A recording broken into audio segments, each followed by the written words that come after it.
ప్రతి ఏటా విజయవాడ ఇంద్రకీలాద్రిపై ఘనంగా నిర్వహించే దసరా శరన్నవరాత్రి ఉత్సవాలు ఈ ఏడాది 11 రోజుల పాటు జరగనున్నాయి అనే విషయం అందరికీ తెలిసిందే. సెప్టెంబర్ 22వ తేదీన ప్రారంభమయ్యే దసరా శరన్నవరాత్రులు అక్టోబర్ 2వ తేదీతో ముగియనున్నాయి. ఈ ఏడాది తిథి వృద్ధి చెందడంతో 2025 దసరా శరన్నవరాత్రులను 11 రోజుల పాటు నిర్వహించాలని నిర్ణయించారు.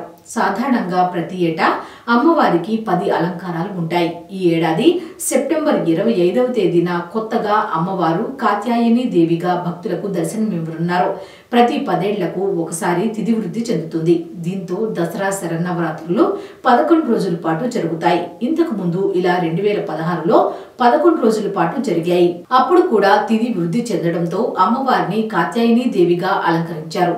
మళ్లీ ఈ ఏడాది అమ్మవారికి కాత్యాయని దేవి అలంకారం చేయనున్నారు. అయితే సెప్టెంబర్ 29వ తేదీన అమ్మవారి జన్మ నక్షత్రం మూలా నక్షత్రం రోజున సరస్వతీదేవి అలంకారంలో భక్తులకు దర్శనమిస్తారు.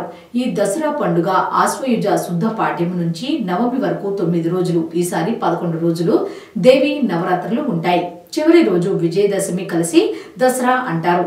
దసరా పండుగ ముఖ్యంగా శక్తి ఆరాధనకు ప్రాధాన్యతనిచ్చే పండుగ. ఈ పండుగను నవరాత్రి లేదా శరన్నవరాత్రి అని కూడా అంటారు. సెప్టెంబర్ 22 శ్రీ బాలా త్రిపుర సుందరి దేవి అలంకారం ఉంటుంది.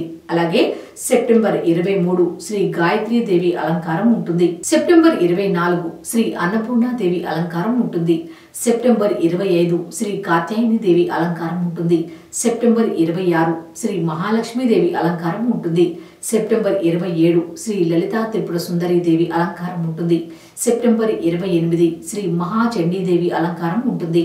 సెప్టెంబర్ 29 మూలా నక్షత్రం రోజున శ్రీ సరస్వతి దేవి అలంకారం ఉంటుంది. సెప్టెంబర్ 30 శ్రీ దుర్గాదేవి అలంకారం ఉంటుంది. అక్టోబర్ 1 శ్రీ మహిషాసురమర్దిని దేవి అలంకారం ఉంటుంది. అక్టోబర్ 2 విజయదశమి రోజున శ్రీ రాజరాజేశ్వరి దేవి అలంకారం ఉంటుంది.